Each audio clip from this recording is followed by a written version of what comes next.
Everybody's on their feet, and they all got their money's worth tonight. Like, look at it. As you saw in the last video, Bears Ears is an area of great cultural significance to many Native American tribes.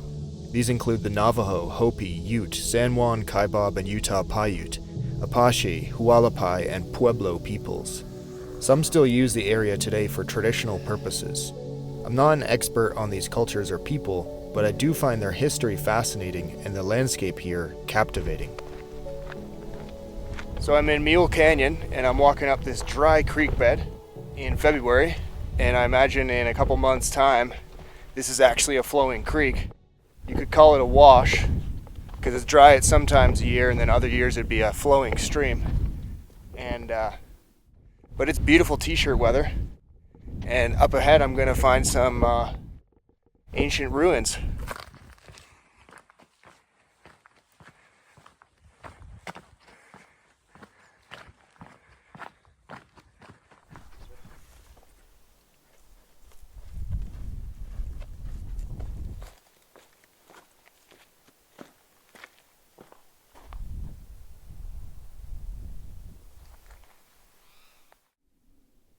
The first ruin you come to is called House on Fire, probably due to the orange color of the rock it is built into.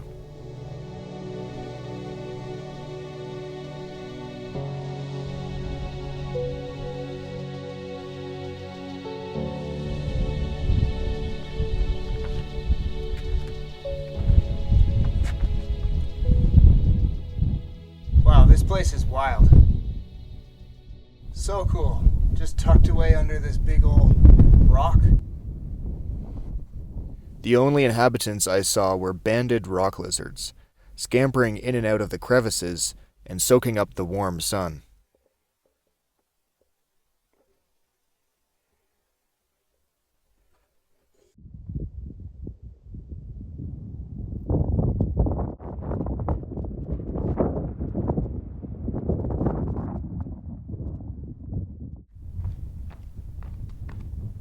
It wasn't too much further up the canyon when I spotted another ruin, high up on the right side.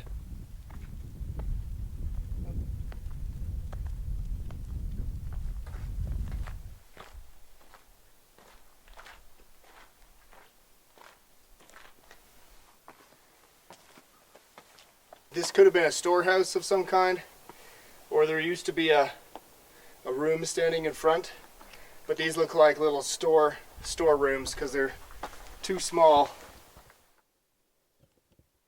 It was a gorgeous spot in the sun, as opposed to the other side of the canyon, where the shade still held pockets of snow, facing north.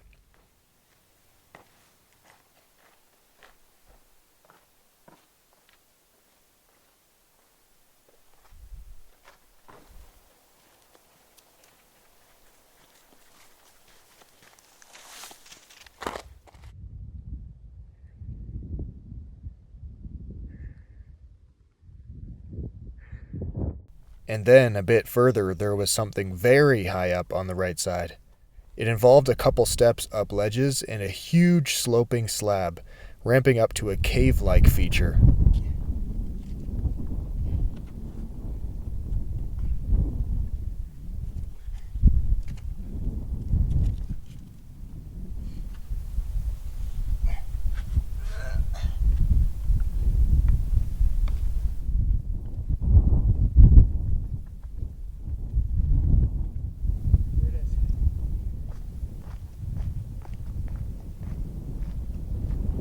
Guarded by this overhanging wall. I wonder if these ones had a wooden ladder to get over this overhang. It's like you have to go up like 15 to 20 feet just to get above the ledge. It's like real climbing moves, so I bet those houses are in pretty pristine condition because it's so hard to get up to, which is a good thing. No one's been up there really. Not unless you're Alex Honnold.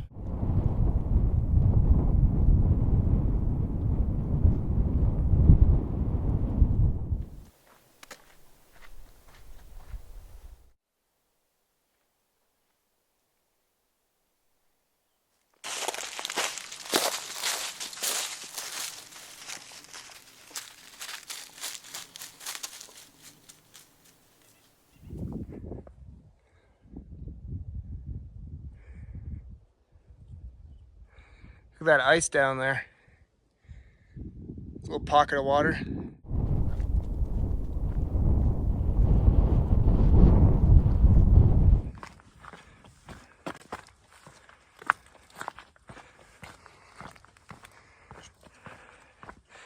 Wow.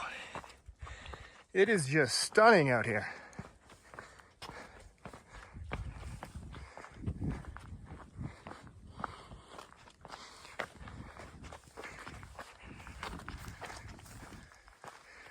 No footsteps have been here in quite a while.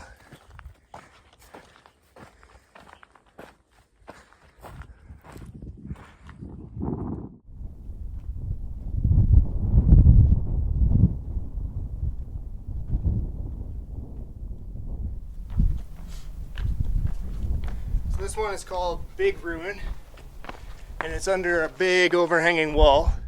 Look at those beautiful streaks.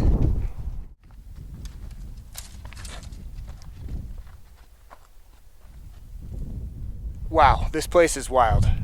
There's so much hidden on the ledges and in the rocks, you know, just above your line of sight. Probably because it's safer to build up there.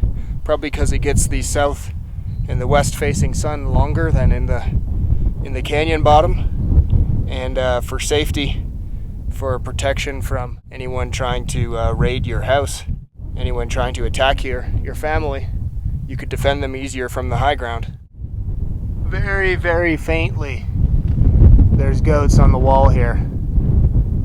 They've got a lot of degradation from the wind and the weather, but there's goats. There's a whole line of them. There's the fireplace right there.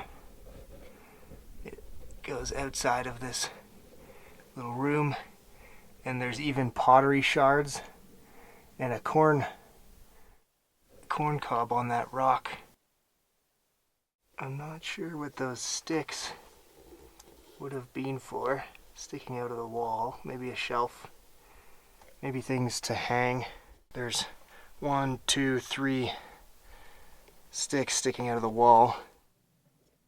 There's little holes in the rock, little slits. I don't know if that's intentional.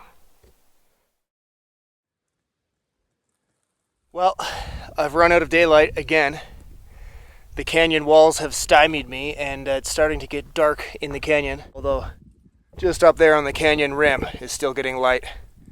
So there is about an hour left of daylight. I'm just down in the canyon, and there's more ruins to go see, but I'm going to turn around now so that I'm not in this canyon in the pitch dark.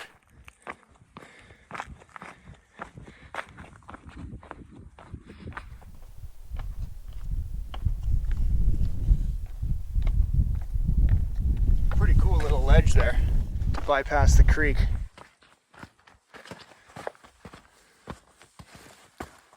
That was cool. As I was leaving Mule Canyon, there was an owl hooting somewhere above me. It's now past sunset, and it's a very fitting end for a very special canyon with some very cool ruins. Now it's time to cook some dinner and find a place to camp up here in the desert.